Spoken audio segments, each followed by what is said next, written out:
Good morning, guys, gals, girls, boys. We're over at this house. If you saw the video I uploaded Sunday morning where my granddaughter and I, we was over here, doing a lot of patching and sanding, and she was sleeping and whatnot, then you recognize this house. So I'm going to keep you up to date with what's going on with it. And Jason? Taco Tuesday! I didn't even ask the question what day it is. Oh. You're rushing on me. What day is it, Jason? New Tool Tuesday! Okay, not Taco Tuesday. But anyway, he's my jingle singer. He's taking on that role. So let me show you what we're going to do today. Oh, let me show you this. We have the Graco Pro sprayer, the LTS 170 that we're going to try and paint this house with it. I bought the roller adapter for it so we can roll it if the spraying don't work. We'll see how it goes. But then I got a guy right here that wanted to come and help for a while and wanted to learn, and his name is, we'll call him Antonio. Tony. How you doing? Yeah. So he's sanding and getting dirty and getting sheetrock dust all over him as we're filling up holes and doing that kind of stuff. But let's get to New Tool Tuesday, and let me show you what we're going to do today. Today we're going to be looking at the Milwaukee, the pump. It is a 18-volt pump. Now I got this mainly for pumping out hot water heaters. But we're going to use it today because this is another application you can use this for. I've already used this once, and I can tell you this thing will move some water or material. I'll take you at the end of this video. I'll show you what I did with it earlier. So I have used this, but we're going to pump this toilet out today because this bathroom right here is going to be demolitioned. When we originally come down here, I didn't think I was going to get into that. But after looking at it, it needs to be brought up to date. So we're going to demolition this bathroom. So I'm going to pull the toilet. I need to get the water out of the toilet. If you didn't have access to a place to dump the water, I would use 5-gallon buckets for this. For the purpose of this video, I just got the 5-amp-hour battery. The 12-amp-hour battery will fit in this. Very well thought out design. Here, you push that button, flip this open. Your battery goes in here. This flips back down.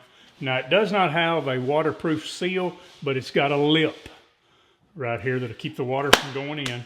You close it up, keeps your battery sealed up. Your pump mechanism back here in the back. And I don't know if I mentioned, but the 12-amp-hour battery will go in this pump. Your on and off is right here. You're not supposed to run it dry, so I'm not going to turn it on without water being there. When I was reading the instruction book, one of the uses that it said it was for is pumping out hot water heaters. So that's my big thing I'm going to use this for, because putting a garden hose on them, running it out in the backyard, or I've got some hot water heaters that are down in a cellar and there's no way to get the water out of there. So being able to pump it out with this is going to be a big help. So today we're going to pump this toilet out because I want to get it out of here. I'm going to turn the water off. And normally I would flush the toilet to get the water out of here, the majority of it, but for the purpose of this video, I'm not going to flush it. We'll pump it out. I've got a couple of little short water hoses here. The application that I used it for the other day, these worked fine because I was just pumping from one area into a 5-gallon bucket. They have been outside rolled up, so they're a little stiff. Well, there we go. That's good. That water hose is so stiff. This needs to be a blooper reel. Let's see if this other one's a little flimsier.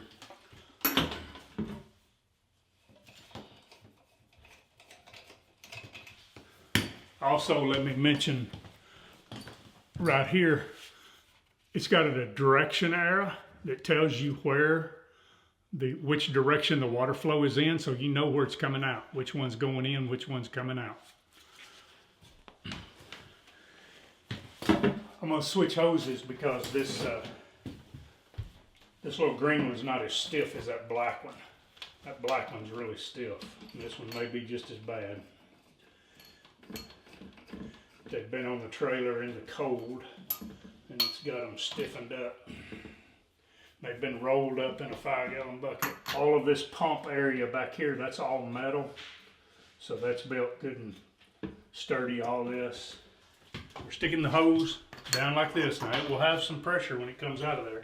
We've got the hose down the toilet, and so here in a minute, Jason, I want you to show the water how it's gonna go down in there. And here we go.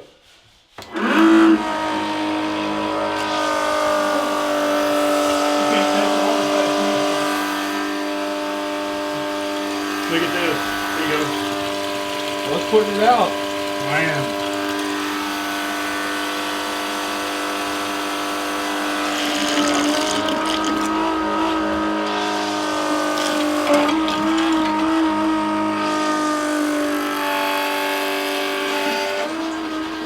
Sink's about to overflow. Boy, that thing is putting the water out. I should have put it in the bathtub. Yeah, man. Golly. Whew, that thing will put some water out now. Let me get the rest of this out of the bottom, kind of hold it down.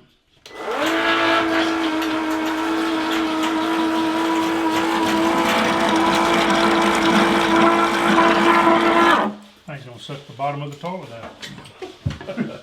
Man, it's got some pull to it. All right, here we go.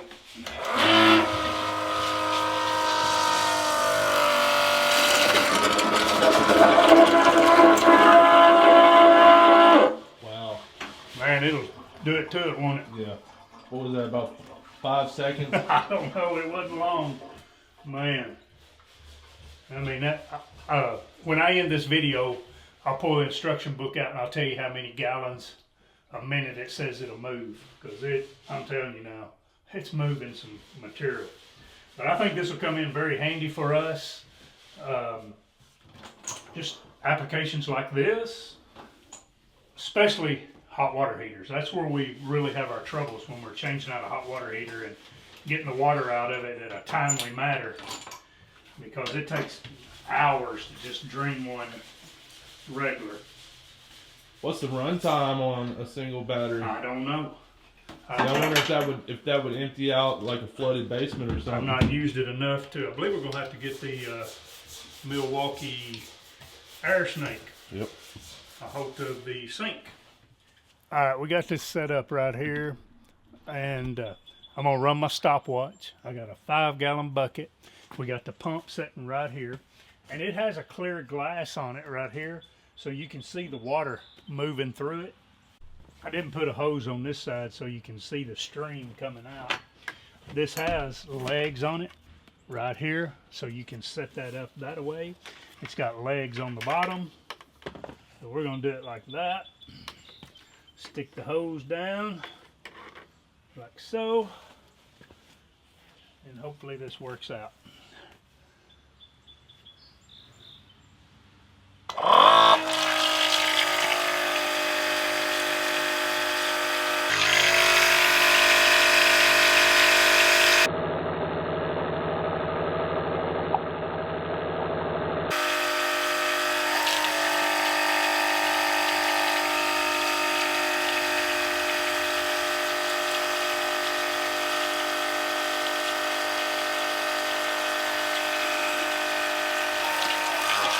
Got my finger.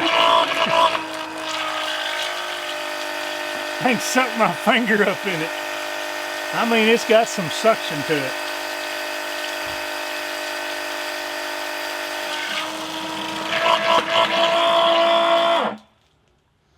So there we are, 37 seconds. It drained that 5-gallon bucket. Okay, the other application that I have used this pump for is we're up in an attic. This is a brand new furnace that's behind me. It was put in back during the summer. It is a high efficiency furnace. It's a 96% furnace, 96% efficient. This furnace came, and also then the coil and all of the unit that's outside. My mind can't think of it. It came from Ingram's Air and Water, the place that I mentioned to you on the last video, from the guy Chase. He helps me get all of my units. And so anyway, when the weather got down to 12 degrees, this unit, because it's so efficient, for some reason, it disperses a lot of water. A lot of water has moved out of this furnace and has to go outside. The line froze up from the ground all the way up to the top. When it did, then it filled this tray up. And this tray probably holds about 15 gallons of water.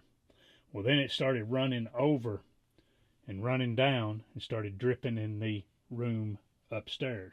So I got a call, came up here, and I brought the pump with me because I didn't know what I was going to get into and didn't know if I could use it.